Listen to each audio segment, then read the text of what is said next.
Welcome to First Alarm Family First, episode 21. We weren't expecting to have a show today, but unfortunately, because of some tragic news, we decided that it was our responsibility to share some stories with you, to share stories of the fire department, to share stories of an incredible person who lost their life. I'm with Carolyn Acosta. Of course, today, as always, we also have another special guest. People perhaps have seen on social media a flooding of tributes to Captain Bill Gustin. There is a reason why. We're going to talk about him, his character, his role, not only here locally in the Miami-Dade Fire Department, but nationally as a firefighter. But Carolyn, first, if you can introduce our guest.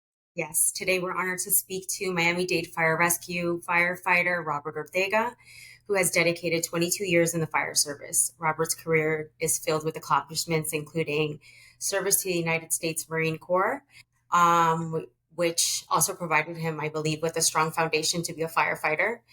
He has also been honored to be a part of the Miami-Dade Fire Honor Guard, Board of Merit, and the USAR team.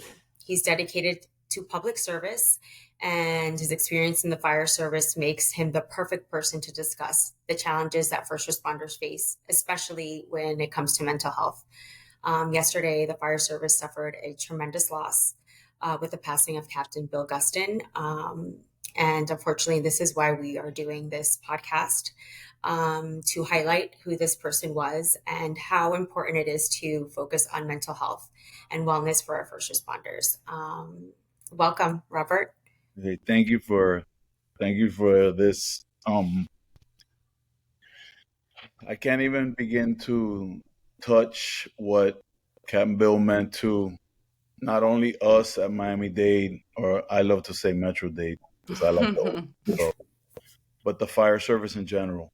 And it's not just the fire service in the continental United States. It's transcontinental. It's if there was a station on the moon, they would know who Bill Gustin was. And he was the unofficial ambassador of Miami-Dade and the fire service. Everybody from the newest rookie to the oldest guy alive knew who Bill Gustin was because he was that image and he carried it proudly, you know? He was also, Robert, and we have to mention this, he was on the department for 50 years plus, which you never hear of. To put it in perspective, I remember hearing Gustin stories from my father, and then fast forward to decades later, and I hear Gustin stories from my husband. Yeah. His presence, just having spent that many years doing this, that in itself made him a bit of an icon, didn't it? Yeah. But I think what made Gustin the biggest icon was his humbleness. He would always say, I am a student of the fire service. Captain Bill would go to every conference, every classroom, always sit in the front row, always taking notes.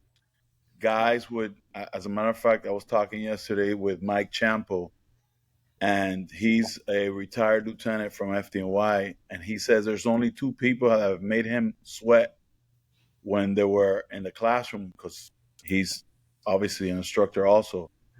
I can't remember the other name, but the other name was Bill Gustin. That's the level of respect that he got from his guys in the field, because they knew his dedication and his humbleness at the same time. On top of that, he had that charisma and that gift of remembering every detail of your conversations, and his amount of people that he knew, he still didn't forget anybody, and that made, when as humans, we don't want to feel forgotten, or we don't want to feel not important to you. He always made you feel like you were the most important person in his life, as was Alex. It's a gift. And because you have that gift, when you said, I need this, people automatically did it for him because they knew he would do it in return, whether it was Alex or it was Captain Bill. How does this high stress nature of firefighting, how does it impact health long term? It impacts it impacts us mostly, to me, and I'm talking on my behalf of how we process it. Hmm. Like, okay, Captain Bill's loss, I can either sit there and sulk about it, or I can be, I don't know if it was Teddy Roosevelt or which one of the presidents would say, don't be sad because they're not here. Be happy that you knew them. You Hmm. know, I only try to take the good in the bad situation and try to leave out the bad. I'm not gonna, dwell on that he's not here. I'm going to live with the memories that I had of him. He was he is an amazing human being, and I feel like when that's how I process the loss. I pretend they're on a trip, and I'm gonna see them eventually. Which for us that are believers, that means when we get to heaven. And when you speak about them all the time and you reminisce in their memory, you keep them alive. Hmm. That's how I process it.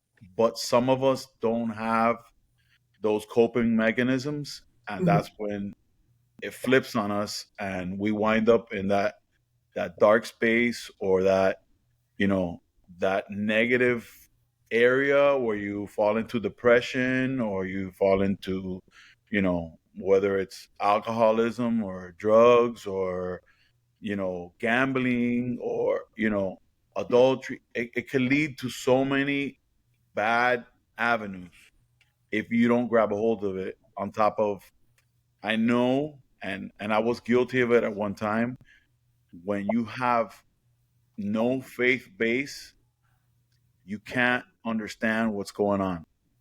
Hmm. If you, one of the main verses in the Bible, God giveth and God taketh. If you already know that, it's a normal everyday function in life. It's gonna happen. Right. So you prepare yourself for that, and I credit that. My mom was like the definition of faith. My mom had dealt with a lot of things in her life, but always came up like a pelican buoy, boom, floating around with a flow of positivity, and that I absorbed from her, and that's how I've been able to maneuver through the things that we see every day. There's calls that you're never ever gonna forget. Everybody has different coping mechanisms, and depending on where they are in life, right, whether they can use those coping mechanisms effectively to get through what they're getting through. I'm incredibly glad that you have your faith. Robert, I want to point out that Captain Gustin did spend decades, and I mean, I think three, at Engine 2. Yeah. For anybody who knows Miami-Dade Fire, Engine 2 is part of Battalion 5. It is one of the busiest trucks you can possibly run on. Hmm. And he spent, again, I think it was 30, and I apologize if It I'm was speaking 30 incorrectly, something. something like that. 30 years on that engine. So when we talk about seeing the worst of the worst, I think Yeah. it's fair to say he probably did see the worst of the worst. I imagine, Robert, even when you have a coping mechanism as strong as your faith, there's got to be times, there has to be moments when that's tested. Yeah. Yeah. No, and I think a lot of it too is we're so programmed in, especially in the older days, tough it up, buttercup, don't show any emotion. Um, Even somebody like me, when some of the times the guys at the station see me crying at a Publix commercial, they're like, Rob, I didn't know you were that sentimental. I go, you see how big I am? That's how sentimental I am. But I'm not afraid to show emotion. Just like sometimes my wife, because of she knows what we deal with, she'll see me crying for something and she'll be like, are you okay? And I go, hey, just because I'm crying doesn't mean that I'm necessarily sad. It might be a memory that of something that I miss. Like now, looking at the world that we're living in, I see 80s stuff and it makes me get emotional because we didn't know how good we had it. We didn't realize how good we have it. Like, if you look at all the movies now, everything's a remake from the 80s. Nothing really comes out new, but we took it for granted. So when I reminisce in the past, it gives me emotion. But I know a lot of guys, they feel awkward showing emotion. Yeah. And if it's like I always say, everything bad in your body has to come out. If it's bad, it's either going to come out obviously through urine, through feces, through sweat, which a lot of times as kids we were always outside. Now being older, a lot of the kids nowadays, they spend all their day inside. They don't sweat. We didn't have sunscreen back then. We weren't getting the cancers that we are now. We're drinking out of a plastic hose that was in the sun all day, but we weren't getting sick like we're getting now. And now they're trying to figure out. Now's when they're trying to figure out. Oh, the sauna's good for you because it gets rid of the toxins. Obviously, Yeah. if you keep it inside your body and you don't let it get out, you're gonna get sick. And the same thing happens with emotions. If you keep emotions locked up in your brain or in your body, and you don't get that out, somehow, some way, something's gonna get damaged. Mm-hmm. I'm very, again, obviously, I'm very passionate. So I say what I feel, and sometimes my wife's like, "Babe, te va a dar algo," and I go, "You know what? If I keep it inside, what happens? You get ulcers, you get this, you get that. I'm not gonna have that problem." Why do you think many first responders hesitate to ask for help? Because I think to a lot of them, they feel like it's a sign of weakness. Mm-hmm. And again, I, in my mind, I say if I show emotion, that still means I'm alive. Mm-hmm. I'm human. Because like even my wife was talking to me about it yesterday. She says, "You guys, sometimes I feel like you're desensitized when it comes to death." And I recently lost my mom in December. Mm-hmm. And she said that I was petting my mom, like, and I go, "Babe, that's my mom. Mm-hmm. I know that what is staying behind is just The body. her body. Her soul's going to heaven." Mm-hmm. But you like, I don't, she was like, "I don't know how you could stay in the room and wait for her to take her last breath." And I go, "Babe, you know how loyal I am? Mm-hmm. Like, I have a habit. If somebody comes to my house, I won't close the door till I see them drive away. Like, what happens if they get hit by a car while they're driving away? I don't see it. Mm-hmm. Those are things that, and I go, I could not turn my back on my mom and walk away. Just like when I lost my mother-in-law. My mother-in-law was 46 when we lost her to cancer. Obviously my wife and my sister-in-laws were like, "I don't want to be in the room." I said, "I'll stay in the room with her." That's a testament to who you are as a person, Robert. It's also a testament to the career that you've Yeah. chosen as a caretaker. This popped in my mind yesterday, and I don't mean it to be insensitive when I say this. Right. When I look at Alex and I look at Bill, I think of like franchise firefighters. So that term franchise quarterback, right, is used all the time in the NFL. Mhm. And I don't know why that came into my mind, but they are franchise firefighters. They are symbolic of Miami-Dade Fire and beyond. Does this help or hurt when it comes to mental health, mental illness, however you want to say it, the awareness that these two individuals sadly went this route? It hurts the department because they were people, or they were brothers that they were visible. They were with their, like they say, with their finger on the pulse. Yeah. I'll give you a perfect example. Louis Valdez. Am I saying this wrong? I guess there's so many. One of my buddies, Louis, retired from Palm Beach County. Then he started working for, I think it was Seminole Tribe, and they were trying to figure out if getting a transport through Miami-Dade North was better than somebody else, whatever. So Louis calls me. I put him in contact with Alex. Louis falls in love with Alex. I said, I told you he was that guy.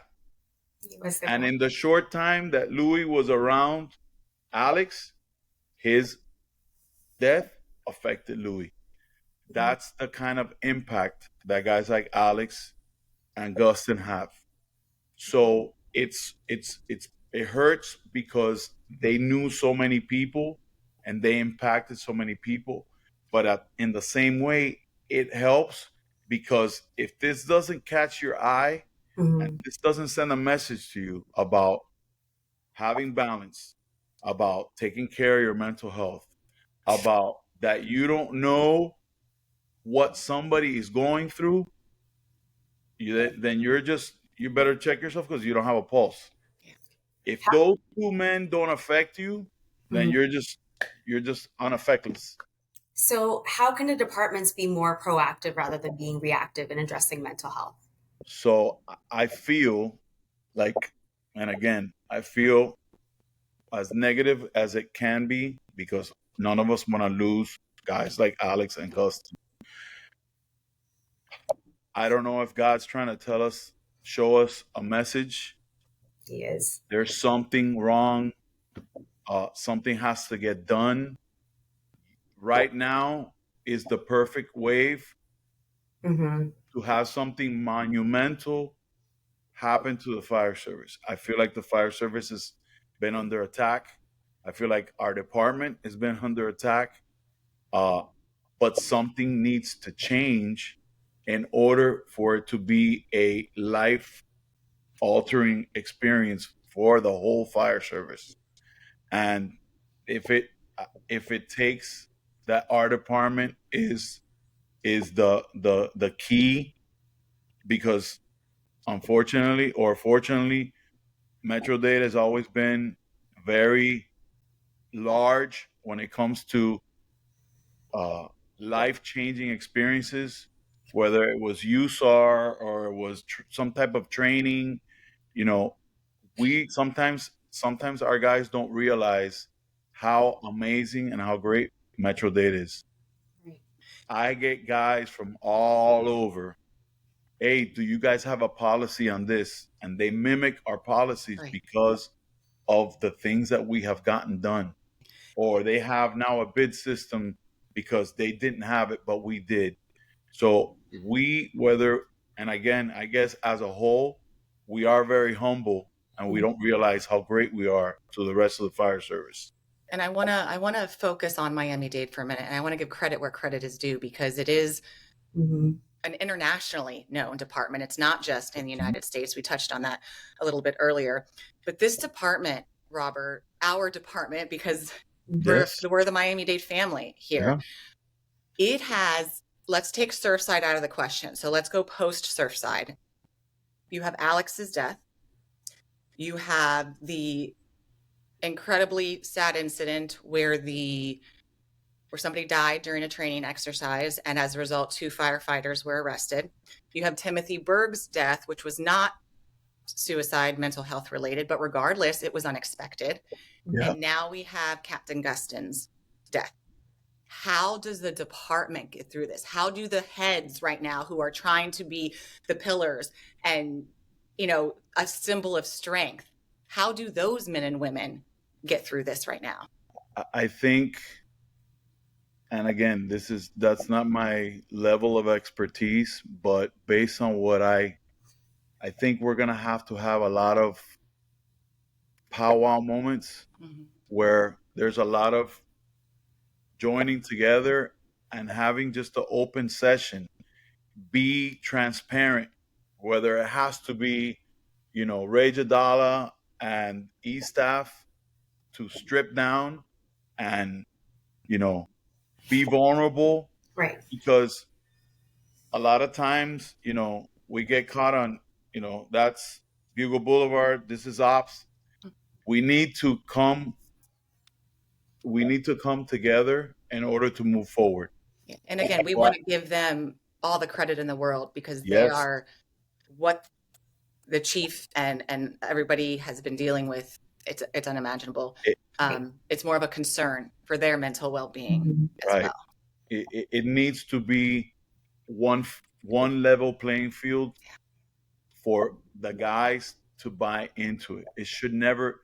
It's like I always say, when we started the Brotherhood Initiative, I always said a lot of times we leave out the white shirts or the Chiefs. Mm-hmm. We always run to them when we need time off, problem with pay, problems at home. But it's very difficult for them to come down to us Mhm. when you're and again, I know that not all the firefighters think the way that I do. I know that. It's just the way that it is. But it's very difficult for them to be able to have that level of trust with the guys in ops, because some guys confuse uh, play with work. Like, I'll give you a perfect example. Ralphie Baena. You know Ralph Baena. I don't know if he, okay. Ralph is one of our division chiefs. Ralph has always been the same person from fireman to chief, but I can go have a drink with Ralphie, and when it's time to work, Ralphie's never gonna have to worry about, oh, because Rob's gonna throw it in my face that we had a drink, because I know it happens. Oh, come on, chief, why do I got a back flush today? Guys confuse, Mm-hmm. Right. and that's where that transparency is difficult, because not everybody functions the way that I do. Mhm. And then as a chief, you're on a pedestal, you're an easy target. Right. So it's very difficult for them to be able to say, hey, Rob, I'm going through this or I'm going through that, because you're held to a different standard. Just like if a firefighter screws up, hey, don't do it again. But if you're a captain, chief, division chief, oh, you should have known better. Now you're a target. Right. Now you're a news story. Mhm. So there's a lot of gaps that need to be filled. And when it comes to mental health, there shouldn't be any parameters between them and us. If you And could, if you could implement like a change in the fire department when it comes to handling mental health, what would it be? um, I, I could, again, more. There has to be more. Maybe just like we drill to be better at what we do. Mhm. Have um, have more, at least once a month, like a diffusing session. Hey, how's it going? Is there anything you need? You know, or maybe an individual checkup. Hey, you know, are you okay? Do you need anything? And again, a lot of it, like I always say, a lot of it depends on if if somebody knows that I'm going through something, Right. and you send me somebody, you send a message with somebody that I don't value their opinion, I don't Mhm. value them as a man, I don't value their work ethic, I don't value, the message is going to be lost. Yep. Right. Yes. And part of getting the right message to the right person is you have to be good at knowing relationships, Hmm. knowing who's related to who's good friends with who. So, like, for example, if I knew that Chief Jadala was going through something, I know one of the persons, like, let's say I saw Chief Jadala going through something.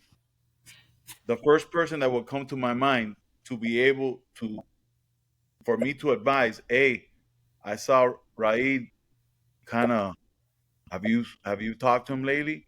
Would be Jason Richards, because I know their relationship goes back to when they were cadets or they were explorers. That's how far back they go. Or maybe Bobby Suarez from City of Miami, or Andre Cruceta. But a lot of our guys don't pay, like, they don't know, like, Jason's married to Jen, and Jen is Bill's daughter.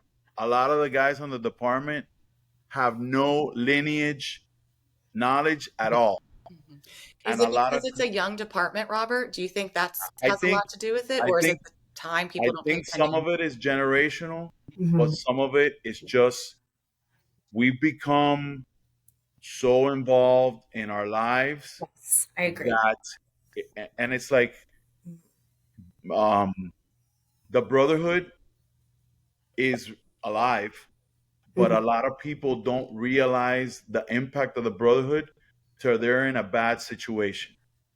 Right. Or sometimes because of stories in the past, a lot of guys separate home life from fire life. They don't want them to mix. I didn't meet Carolyn till Alex's incident, Mm-hmm. and I probably feel that because Alex tried to protect them from some of the ugly stuff that happens in the fire world.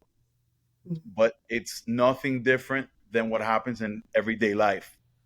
Like, if I know somebody's known for being fresh, I tell my wife, "Hey, this guy right here, be careful of him. Yeah. All right, he's known for this, this, and this." So there's, but not everybody has that comfort to say things like it is. What you see is what you get. Robert, let Right. me ask you, because I think this is important and I'm curious, and listen, we can't go back in time, so we don't know. Right.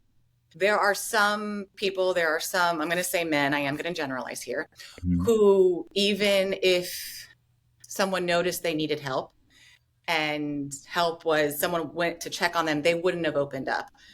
Do you think Captain Gustin was a person who, if someone had genuinely been concerned and walked up and said, "Hey," or is he one of those? And I say this, I say this with a little nostalgia, like that old Right. school hardcore fire guy, Like your dad, like my dad. the Rock. Like, nobody can ever picture Bill Herrera crying, Right. but I know he does to somebody when he feels comfortable. But again, years of not crying and holding things in, it's gonna damage you. Right. And locking in emotions, like, eventually, like, if you bother me enough, I'm gonna confront you and tell you, "Hey, you did this, this, and this to me, and I didn't like it." A lot of us don't do that. Mm-hmm. But one thing that I have seen that is good in the fire service, that I have seen, uh, I've seen more of people checking up on each other. As far as, sometimes I've posted something, I guess it shoots a red flag, and soon after I'll get, "Hey Rob, are you okay?" And then I'll have to explain to them. Like, I'll give you a perfect example. I had a call where a young kid was racing to go pick up his mom from the hospital. I mean, from the airport. On that, on the way to the airport, loses control and he gets ejected. And I had to grab his body and bring it off the car and put it in the body bag. And it was impactful because his blood got in my bunker gear, and I'm thinking, this kid's mom is waiting for him at the airport. Mm-hmm. Meanwhile, the phone is ringing in the back of the car and it says mom.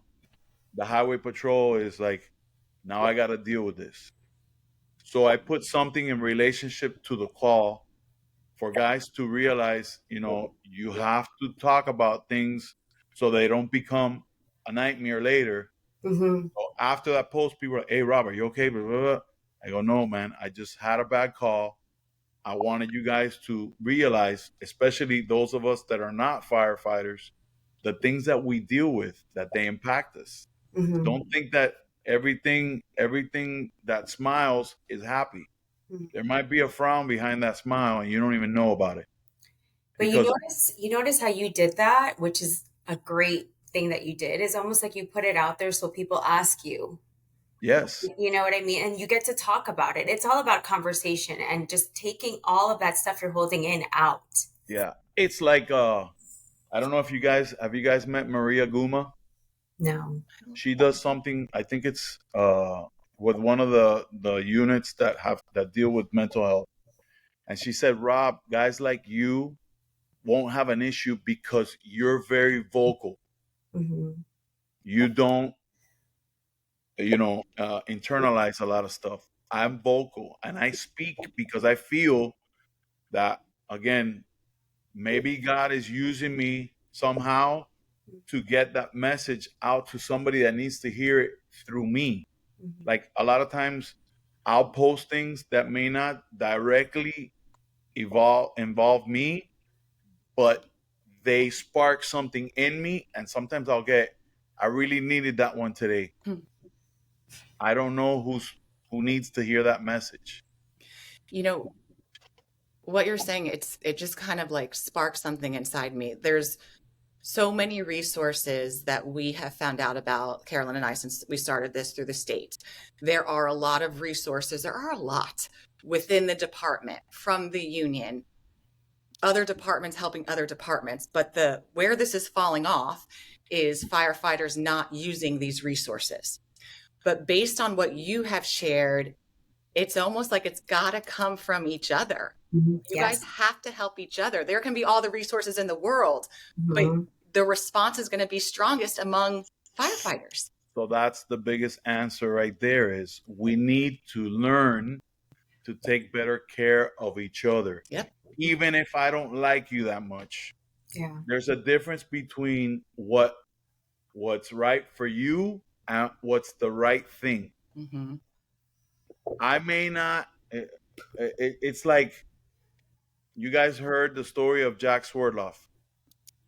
No. I know Okay. Swordlock, but Okay, Jack's Swerdloff, is a retired captain, right. and Deanne Walton, they lost their son. Mm-hmm. And all I could think about was being in their shoes. Having 5 children of my own, it's impactful. Mm-hmm. So every once in a while, obviously I'm closer to Deanne than I am to Jack, but I would text him, "Hey, how you doing? Hey, how you doing? Mm-hmm. If you need anything, reach out." So down the road, there's another one of our guys named Billy Desmond. I don't know if you guys know Billy Desmond. Billy Desmond does a podcast too. He invites Jack to the show. Somehow my name comes into conversation. Rob, I don't know what you did to Jack, but somehow you made an impact. I go, Billy, it was something so simple as just a text. Right now, we got a couple of guys going through cancer. The guys are like tiptoeing. Do I call him? Do I text him? I said, if you don't feel comfortable enough to call him, text him. They're going to see the text. Mm-hmm. It's better to receive 50 texts of guys that you may not be close with than no texts at all. Mm-hmm. If you see 50, that means somebody's thinking about you. Yep. If you see 0, you're like, damn, nobody loves me. And those are things that my mom taught me. Always look after the people that are important to you. Don't, even if you get in a fight with this person, never forget the good things those people did for you. Never forget thanking them. Robert, with that said, and remembering the good, because we are out of time, but we've Okay. been talking about so many important things, I didn't want to stop. Your fondest memory, the good stuff when it comes to Bill Gustin, what will you choose to remember about him? There was so many, but I'll just tell you my first meeting of Bill Gustin. Obviously, as a new recruit and somebody like me that loves history, you're already trying to find out who are the who's of your department. It was my first rotation. I had a rotation. I think it was CR Firefighter 7. It was 26, 38, and 4 open days. So I was everywhere. Mhm. I was at 1. I was at 2. That day I was at 2, and he was having his famous heart of the city drills. He sees me walk in. Hey, handsome, where's your hand light? No, I don't have one. He takes his big Ed. He gives it to me. Goes, every fireman needs a good hand light. Here's mine. When you get yours, bring me mine back. And I'm like, in my mind, I'm like, holy shit, this is Bill Gustin's big Ed.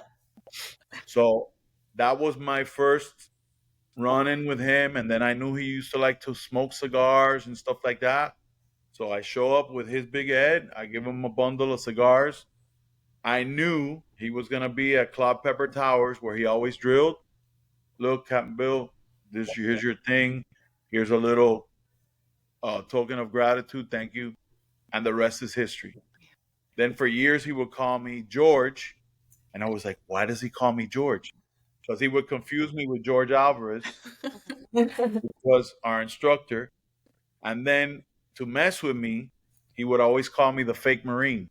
And I go, the only reason you get away with it is because I love you, because anybody else would be fighting. That was his thing with you. And then his jokes. Yeah. And, like it was nonstop to the point where, my son Enzo started doing his EMT ride times, and he saw him at headquarters. Are you Ortega's boy? Takes a picture of him. He sends it to me, and I go, Enzo, that picture is historical. Yeah. Not a lot of people can say that. Yeah. You got a piece of Metro-Dade history on your phone. Little did he know, then when he finds out what happened, he's like, Dad, that's messed up. And I go, yeah. That's why I always tell you, take a hold of every moment you have with people in your life. You never know when is the last time you're going to see them. Robert, thank you. Thank you for doing this the day after. We know how raw it is. We really appreciate it.